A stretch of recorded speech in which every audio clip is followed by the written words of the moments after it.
સમાચાર પર નજર કરીએ જૂનાગઢ જિલ્લાથી। જૂનાગઢ જિલ્લાના કેશોદ શહેરમાં રાજકીય ગરમાવો વધ્યો, જ્યાં ભાજપની મહિલા કાર્યકર શારદાબેન રાખોલિયાએ બળવો કર્યો હોવાની ચર્ચા જોર પકડી।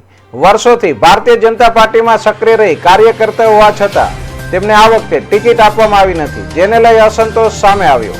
શારદાબેન રાખોલિયા દ્વારા લાંબા સમયથી પાર્ટી માટે સેવા આપ્યા છતાં જસની જગ્યા પર જોડા જેવી સ્થિતિ સર્જાઈ હોવાનો આક્ષેપ કરવામાં આવ્યો।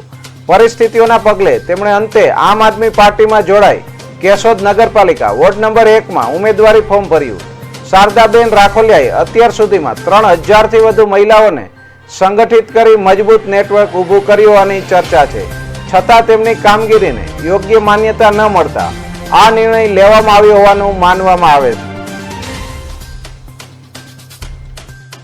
શારદાબેન રાખોલિયા આજ રોજ હું મામલતદાર કચેરી ખાતે ફોર્મ ભરવા આવી છું આમ આદમી પાર્ટીનું, અને મેં પાર્ટી ચેન્જ કરી છે કે ભારતીય જનતા પાર્ટીમાં હું 2009થી આજ સુધી એટલે કે 2026 સુધી 2 ટર્મ કેશોદ શહેર મહિલા મોરચા પ્રમુખ હતી, 2 ટર્મ જૂનાગઢ જિલ્લા મહિલા મોરચામાં ઉપપ્રમુખ અને મંત્રી તરીકે રહી ચૂકેલી છે। સક્રિય રીતે ભારતીય જનતા પાર્ટીમાં મેં કામ કરેલું છે, અને આજે મને ટિકિટ ન મળતા અને આજ સુધીની મારી કામગીરીની નોંધ ન લીધી પાર્ટીએ, એટલા માટે મારે દુઃખ સાથે આ પાર્ટીને પસંદ કરી અને હું આમ આદમી પાર્ટીમાં ફોર્મ ભરવા આવેલી છું।